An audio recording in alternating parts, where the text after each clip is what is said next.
Pilipinas, perlas ang silanganan, tigib sa ganda at biyaya. Ngunit dahil sa ating pagkakasakop, nawalan tayo ng tiwala sa ating sarili at sa kapwa Pilipino. Ating inang bayan ay napagsamantalahan, napabayaan, napag-iwanan, at nalubog sa kaguluhan at kahirapan. Kung may pagmamahal pa tayong natitira sa Pilipinas, di ba, panahon na upang kumilos tayo. Ibangon na natin ang ating bayan. Ilagay natin muli sa ating mga kamay ang ating kinabukasan at kapalaran ng ating bayan. Huwag na tayong umasa sa pagkakataon. Wasakin natin ang pader na bumiyag sa ating isipan. Nagbuwis ng buhay ang ating mga bayani. Lapu-Lapu, Gomburza, Rizal, upang palayain ang ating kamalayan. Hindi tayo alipin. Hindi tayo mababang uri.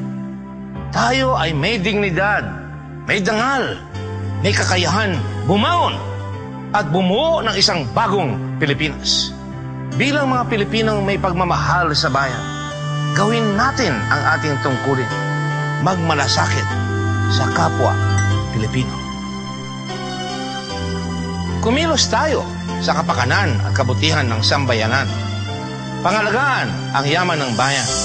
Pahalagahan ang sakripisyo ng ating mga bayani.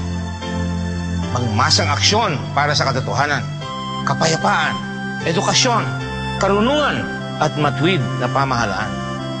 Makakamtan natin matagal na nating inaasam. Isang bayan ikararangal at ipagmamalaki nating lahat. Isang bayan may malawak na pagkakataon upang umunlad tayo mga Pilipino.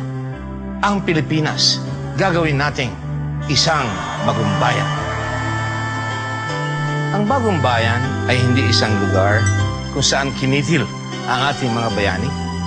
Ang bagong bayan ang simula ng pagbabago ng kaisipan. Bayang tigib sa kakayahan, dakila at malaya.